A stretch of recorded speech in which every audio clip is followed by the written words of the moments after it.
A fracture is the separation of an object or material into two or more pieces under the action of stress. The fracture of a solid usually occurs due to the development of certain displacement discontinuity surfaces within the solid. If a displacement develops perpendicular to the surface of displacement, it is called a normal tensile crack or simply a crack. If a displacement develops tangentially to the surface of displacement, it is called a shear crack, slip band, or dislocation. Fracture strength or breaking strength is the stress when a specimen fails or fractures. The word fracture is often applied to bones of living creatures, or to crystals or crystalline materials, such as gemstones or metal. Sometimes, in crystalline materials, individual crystals fracture without the body actually separating into two or more pieces. Depending on the substance which is fractured, a fracture reduces strength or inhibits transmission of light.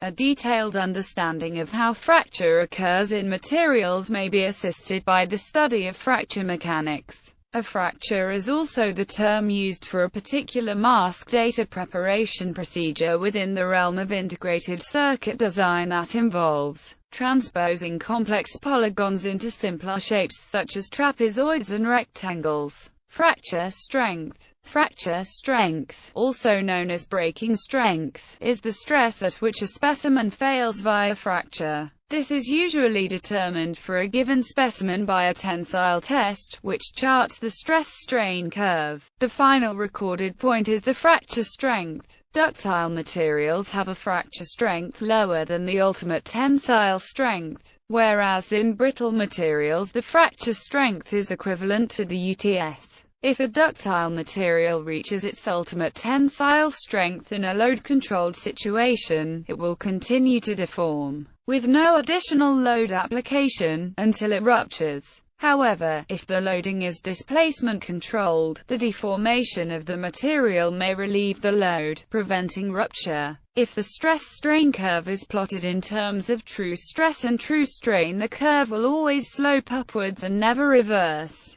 As true stress is corrected for the decrease in cross-sectional area, the true stress on the material at the time of rupture is known as the breaking strength. This is the maximum stress on the true stress-strain curve. Types. Brittle fracture. In brittle fracture, no apparent plastic deformation takes place before fracture. In brittle crystalline materials, fracture can occur by cleavage as the result of tensile stress acting normal to crystallographic planes with low bonding. In amorphous solids, by contrast, the lack of a crystalline structure results in a conchoidal fracture, with cracks proceeding normal to the applied tension. The sinking of RMS Titanic in 1912 from an iceberg collision is widely reported to have been due to brittle fracture of the hull's steel plates. The theoretical strength of a crystalline material is where is the Young's modulus of the material, is the surface energy, and is the equilibrium distance between atomic centers.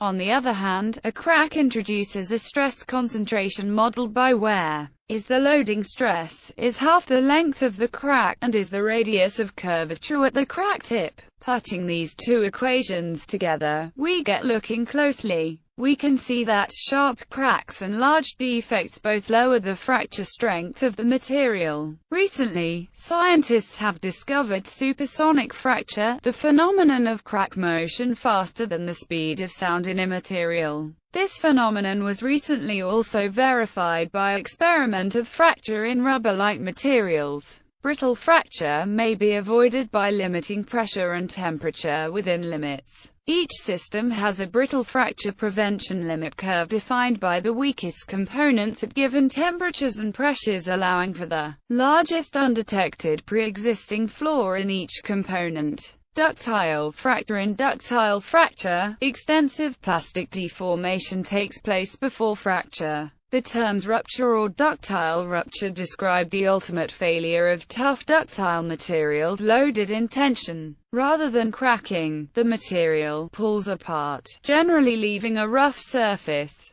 In this case, there is slow propagation and an absorption of a large amount energy before fracture. Many ductile metals, especially materials with high purity, can sustain very large deformation of 50 to 100% or more strain before fracture under favorable loading condition and environmental condition. The strain at which the fracture happens is controlled by the purity of the materials. At room temperature, pure iron can undergo deformation up to 100% strain before breaking, while cast iron or high-carbon steels can barely sustain 3% of strain. Because ductile rupture involves a high degree of plastic deformation, the fracture behavior of a propagating crack as modeled above changes fundamentally. Some of the energy from stress concentrations at the crack tips is dissipated by plastic deformation before the crack actually propagates.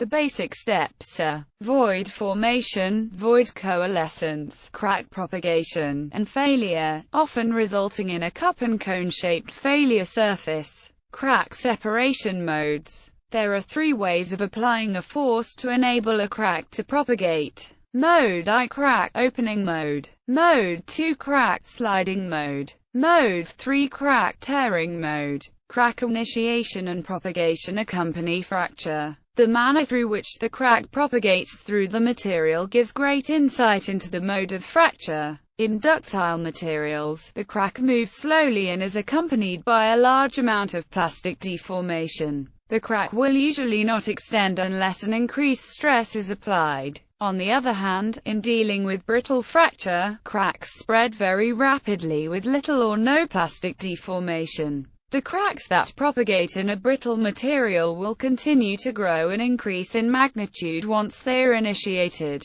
Another important mannerism of crack propagation is the way in which the advancing crack travels through the material. A crack that passes through the grains within the material is undergoing transgranular fracture. However, a crack that propagates along the grain boundaries is termed an intergranular fracture.